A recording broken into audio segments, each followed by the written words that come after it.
Hi hello ನಮಸ್ಕಾರ. ಎಲ್ಲರೂ ಹೇಗಿದ್ದೀರಾ? ಎಲ್ಲ ಚೆನ್ನಾಗಿದ್ದೀನಿ ಅಂತ ಭಾವಿಸ್ತಾ ಇವತ್ತು ನಿಮ್ಮ ಮುಂದೆ ಮತ್ತೊಂದು ಪುರಾತನವಾದಂಥ ಸುಮಾರು ವರ್ಷಗಳ 10ನೇ ಶತಮಾನದಂಥ ಹಳೆಯದಾದಂಥ ದೇವಸ್ಥಾನಕ್ಕೆ ಕರ್ಕೊಂಡು ಹೋಗ್ತಾ ಇದ್ದೀನಿ.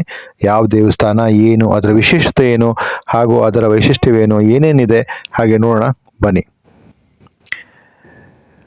ನೋಡ್ತಾ ಇದ್ದೀರಲ್ಲ, ಈ ದೇವಸ್ಥಾನ ಸೋಮೇಶ್ವರ ದೇವಸ್ಥಾನ. ಇದಿರೋದು ಬೆಂಗಳೂರಿನ ಪ್ರತಿಷ್ಠಿತವಾದಂಥ ಜಾಗವಾದಂಥ ಹಲಸೂರಿನಲ್ಲಿ. ಇದು ಸುಮಾರು ಪುರಾತನವಾದ ದೇವಸ್ಥಾನ ಅಂತ ಹೇಳ್ತಾರೆ. ಇದನ್ನು ಹಲಸೂರಿನ ಸೋಮೇಶ್ವರ ದೇವಸ್ಥಾನ, ಸೋಮನಾಥ ಅಂತ ಕರೀತಾರೆ. ಇದು ಚೋಳರ ಕಾಲದಲ್ಲಿ ನಿರ್ಮಾಣವಾದಂಥ ದೇವಸ್ಥಾನ ಅಂತ ಹೇಳ್ತಾರೆ. ಅದಕ್ಕಿಂತ ಹಿಂದೆ ಪಾಂಡವರು ಈ ಜಾಗದಲ್ಲಿ, ಪೌರಾಣಿಕ ಕಥೆ ಪ್ರಕಾರ ಪಾಂಡವರು ಇಲ್ಲಿ ತಪಸ್ಸು ಮಾಡ್ತಾ ಇದ್ರು. ಇಲ್ಲಿ ಅರ್ಚನೆ ಹಾಗೂ ಪೂಜೆಗಳು, ಕೈಂಕರ್ಯಗಳನ್ನ ನೆರವೇರಿಸ್ತಾ ಇದ್ರು. ಅದೇ ಈ ಸೋಮೇಶ್ವರ ಲಿಂಗ ಅಂತ ಹೇಳಲಾಗತ್ತೆ. ಅಷ್ಟು ಪುರಾತನವಾದದ್ದು, ಅಂದ್ರೆ 10ನೇ ಶತಮಾನದಲ್ಲಿ. ನಂತರ ಚೋಳರು 16ನೇ ಹಾಗೂ 17ನೇ ಶತಮಾನದಲ್ಲಿ ಈ ದೇವಸ್ಥಾನವನ್ನ ಮತ್ತೆ ಇದನ್ನ ನಿರ್ಮಾಣ ಮಾಡಿದರು ಅಂತ ಹೇಳಲಾಗತ್ತೆ. ಇದಾದ ನಂತರ ಒಂದು ನಾರ್ಮಲಿ ಕಥೆಗಳು ಹೇಳೋ ಪ್ರಕಾರ ಆಗಿನ ಕಾಲದಲ್ಲಿ, ಆಗಿನ ಟೈಮ್ನಲ್ಲಿ ಇದಕ್ಕೆ ಇನ್ನೊಂದು ಕಥೆ ಏನು ಅಂದರೆ, 1887ರಲ್ಲಿ ಬೆಂಜಮಿನ್ ಲೂಯಿಸ್ ಅಂತ ಒಬ್ಬರು ಇಲ್ಲಿ ವಹಿಸಿದ್ರು. ಅವರು ಹೇಳೋ ಪ್ರಕಾರ, ಅವರು ಬುಕ್ಕಲ್ಲಿ ಬರೆದಿರೋ ಪ್ರಕಾರ, ಕೆಂಪೇಗೌಡರು ಆವಾಗ ಕೆಂಪೇಗೌಡರು ಆಳ್ತಿದ್ದ ಕಾಲದಲ್ಲಿ ಅವರು ಆವಾಗ ಯಲಹಂಕದಲ್ಲಿ ತನ್ನ ರಾಜಧಾನಿ ಮಾಡ್ಕೊಂಡಿದ್ರು. ಆ ರಾಜಧಾನಿಯಿಂದ ಅವರು ಪ್ರತಿ ಒಂದು ಬೇಟೆಗೆ ಹೋದಾಗ ಕುದುರೆ ಮೇಲೆ ಹೋಗ್ತಾ ಇದ್ರು. ಆ ಕುದುರೆ ಮೇಲೆ ಹೋಗುವಾಗ ಸುಮಾರು ದೂರಗಳು ಬಂದ ನಂತರ ಸುಸ್ತಾಯಿತು. ನಂತರ ಅದಕ್ಕೆ ಅವರು ವಿಶ್ರಾಂತಿ ಪಡೆಯುವಂತ ಮರದ ಕೆಳಗಡೆ ಒಂದು ಮಲಗಿರ್ತಾರೆ. ಅವರಿಗೆ ಒಂದು ಕನಸಿನಲ್ಲಿ ಬಂದು, ನೋಡು ದೇವರು, ಇದೇ ಸೋಮೇಶ್ವರ ದೇವರು ನಿನಗೆ ಒಂದು ನಿಧಿ ಒಂದಿದೆ, ಅದನ್ನ ತೆಗೆದು ಆ ನಿಧಿಯನ್ನು ಸಂಗ್ರಹಣೆ ಮಾಡಿಕೊಂಡು ಈ ಜಾಗದಲ್ಲಿ ದೇವಸ್ಥಾನವನ್ನು ಜೀರ್ಣೋದ್ಧಾರ ಮಾಡು ಅಂತ ಹೇಳ್ತಾರೆ. ಆ ಟೈಮ್ನಲ್ಲಿ ಕೆಂಪೇಗೌಡರು ನಿರ್ಮಿಸಿದಂಥ ದೇವಸ್ಥಾನ, ಇದನ್ನು ಜೀರ್ಣೋದ್ಧಾರ ಮಾಡಿದ್ರು. ನಂತರ ಸುಮಾರು ಇದಕ್ಕೆ ವೈಶಿಷ್ಟ್ಯಗಳು ಇದನ್ನ ಮಾಡಿದ್ರು ಅಂತ ಹೇಳ್ತಾರೆ. ಈ ದೇವಾಲಯ ಒಂದು ಚೌಕಾಕಾರದ ಒಂದು ಗರ್ಭಗೃಹವನ್ನು ಹೊಂದಿದೆ.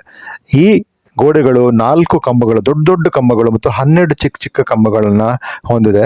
ಮತ್ತೆ ಫೈಲಸ್ಟರ್ ಮತ್ತು ಫೈಸ್ ಅಂತ ಒಂದು ಶಿಲ್ಪಿ ಆಕಾರದ ಮೂಲಕ ಇದನ್ನ ದೇವರನ್ನ ನೋಡ್ತಾ ಇದ್ದೀರಾ. ಬಹಳ ಕಷ್ಟಪಟ್ಟು ವಿಡಿಯೋ ಮಾಡಿದೆ, ಯಾಕಂದ್ರೆ ಪರ್ಮಿಷನ್ ಇಲ್ಲ ಇಲ್ಲಿ. ಆದ್ರೂ ನಿಮಗೆ ದೇವ್ರನ್ನ ತೋರಿಸ್ಬೇಕು ಅಂತ ತೋರಿಸ್ತಾ ಇದೀವಿ. ಹಾಗೆ ನಡೀತಾ ಇತ್ತು. ನಂತರ ಸುಮಾರು ದೇವರುಗಳಿದೆ ಇಲ್ಲಿ, ಸುಮಾರು ಇದೆ. ಗರ್ಭಗುಡಿಗಳಲ್ಲಿ ಪ್ರವೇಶ ದ್ವಾರ ಕೂಡ ನಿಮಗೆ 2 ಬಾಗಿಲಲ್ಲಿ 2 ರಕ್ಷಕರು ನಿಂತಿದ್ದಾರೆ. ಅದನ್ನ ನಿಮ್ಗೆ ಬಾಗಿಲ ದರ್ಶನ ಹೋಗ್ಬೇಕಾಗಿ ಗೊತ್ತಾಗುತ್ತೆ. ಇಲ್ಲಿ ಚಿಕ್ಕ ಚಿಕ್ಕ ಮೂರ್ತಿಗಳನ್ನ ನೋಡೋದಲ್ಲ, ಇದನ್ನೆಲ್ಲ ಚಿಕ್ಕ ಚಿಕ್ಕ ಮೂರ್ತಿಗಳನ್ನ ನಾಯನಾರ್ ಅಂತ ಕರೀತಾರೆ. ನಾಯನಾರ್ ಋಷಿಗಳು, ಅವರ ಒಂದು ಪ್ರತಿರೂಪವಾಗಿ ಇಲ್ಲಿ ನಿರ್ಮಿದೆ. ಇಲ್ಲಿ ಸರಸ್ವತಿ ಇದೆ, ದುರ್ಗಿ ಇದ್ದಾಳೆ, ಹಾಗೂ ಸುಮಾರು ದೇವರುಗಳು, ಕಾಲಭೈರೇಶ್ವರ ಮತ್ತೆ ಸುಮಾರು ದೇವರುಗಳನ್ನ ಇಲ್ಲಿ ಪ್ರತಿಷ್ಠಾಪನೆ ಮಾಡಿದ್ದಾರೆ. ಮತ್ತೆ ಇದು ಕರ್ನಾಟಕದ ಕಲ್ಯಾಣ ಚಾಲುಕ್ಯರು ಅಂತ ಕರಿತಾ ಇದ್ರು. ಅವರು ಇದನ್ನ ನಿರ್ಮಾಣ ಮಾಡಿ ಆ ಟೈಮಲ್ಲಿ 16ನೇ 17ನೇ ಶತಮಾನದಲ್ಲಿ ಅಂತ ಹೇಳಲಾಗತ್ತೆ. ಇದು ಒಂಥರ ವಿಜಯನಗರ ಸಾಮ್ರಾಜ್ಯ ಇದ್ದ ಕಾಲದಲ್ಲಿ ಹೇಗೆ ದೇವಸ್ಥಾನಗಳನ್ನ ನಿರ್ಮಾಣ ಆಗ್ತಾ ಇತ್ತು, ಅದೇ ಒಂದು ಶೈಲಿಯಲ್ಲಿ ಆಗ್ತಾ ಇದೆ ಆಗಿತ್ತು ಅಂತ ಹೇಳ್ತಾರೆ. ಬಹಳ ಪುರಾತನವಾದದ್ದು. ನೀವು ಸುಮಾರು ಬೆಂಗಳೂರಿನಲ್ಲಿರೋರು ಈ ಸೋಮೇಶ್ವರ ದೇವಸ್ಥಾನನ ಸುಮಾರು ಜನ ಬಂದು ನೋಡಿರ್ತಾರೆ. ಕೆಲವರಿಗೆ ಹೋಗೋದಕ್ಕಾಗಿಲ್ಲ. ಆ ಕಾರಣಕ್ಕೋಸ್ಕರ ಈ ವಿಡಿಯೋನ ನಿಮ್ಮ ಮುಂದೆ ತರ್ತಾ ಇದ್ದೀನಿ. ನೋಡಿ ಆನಂದಿಸಿ, ಈ ದೇವಸ್ಥಾನಕ್ಕೆ ಬಂದು ದೇವರ ಕೃಪೆಗೆ ಪಾತ್ರರಾಗಲಿ ಅಂತ. ಬಹಳ ಅಚ್ಚುಕಟ್ಟಾದಂಥ ದೇವಸ್ಥಾನ, ತುಂಬ ಚೆನ್ನಾಗಿದೆ, ಬಹಳ ವಿಶಿಷ್ಟವಾಗಿದೆ.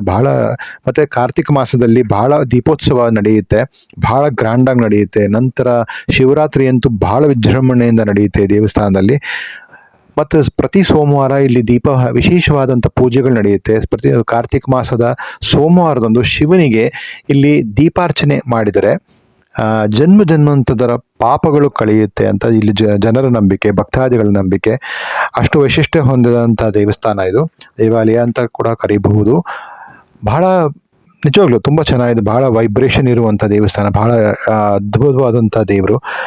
ಸುಮಾರಿದೆ ನೋಡಿ, ನಾಗರಕಟ್ಟೆ ಇದೆ, ಗರ್ಭಗುಡಿ ಇದೆ, ಚೆನ್ನಾಗಿದೆ. ನೀವು ಈ ಕಡೆ ಹಲಸೂರು ಕಡೆ ಬಂದರೆ ಬನ್ನಿ, ದೇವಸ್ಥಾನ ನೋಡಿ, ದೇವರ ಆಶೀರ್ವಾದ ತಗೊಳ್ಳಿ. ಬಹಳ ಅದ್ಭುತವಾದಂಥ ದೇವಸ್ಥಾನ. ಎಷ್ಟು ವಿಶಾಲವಾಗಿ ಕಾಣಿಸ್ತಾ ಇದೆ ನೋಡಿ ದೇವಸ್ಥಾನ, ಬಹಳ ದೊಡ್ಡ ವಿಶಾಲವಾಗಿದೆ. ಯಾಕಂದ್ರೆ ಆಗಲೇ ಹೇಳಿದೆ, ಇದೊಂದು ಚೌಕಾಕಾರವಾದಂಥ ದೇವಸ್ಥಾನದಲ್ಲಿ ನಿರ್ಮಾಣಗೊಂಡಂಥ ದೇವಸ್ಥಾನ ಅಂತ ಹೇಳ್ತಾರೆ. ಬಹಳ ವೈಶಿಷ್ಟ್ಯವಾಗಿದೆ.